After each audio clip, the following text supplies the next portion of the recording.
Thursday, May 18th. The Sabbath and Eternal Rest. The Sabbath is a place of refuge in a weary world. Each week we leave the cares of this world and enter God's retreat center.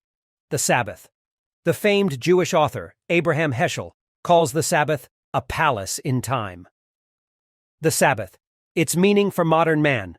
New York, Farrar, Straus, and Giroux, 2005, page 12.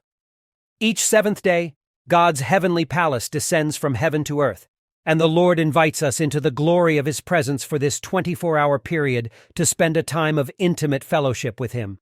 In the introduction to Heschel's book on the beauty and solemnity of the Sabbath, Susanna Heschel, his daughter, writes of the significance of the Sabbath in these words: "The Sabbath is a metaphor for paradise and a testimony to God's presence.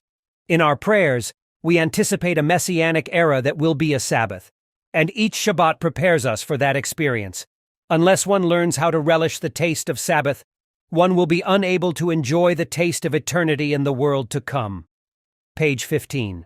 At creation, Jesus built a special dwelling for us. We can find refuge there. We can be safe there. His work is complete. It is finished. When we rest on the Sabbath, we are resting in His loving care.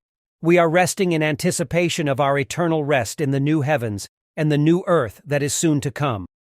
Read Isaiah 65 verse 17.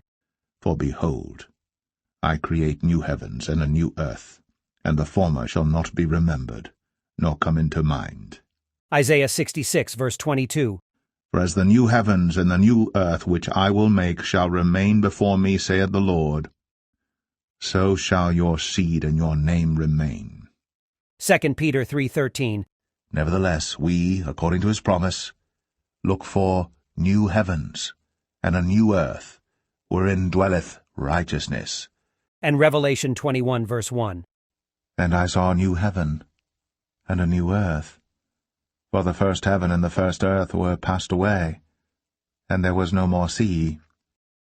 How does keeping the Sabbath point us forward to eternity? The same God who created the earth the first time will create it again, and the Sabbath remains an eternal symbol of Him as the Creator. See Isaiah 66:23. It shall come to pass that from one new moon to another, and from one Sabbath to another, shall all flesh come to worship before me, saith the Lord.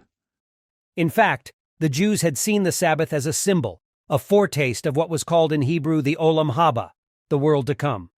The message of three angels flying through the heavens appealing for us to worship the Creator is heaven's answer to the hopeless despair of many in the 21st century.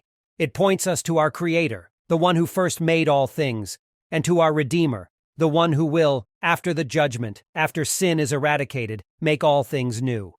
Then He who sat on the throne said, "Behold, I make all things new."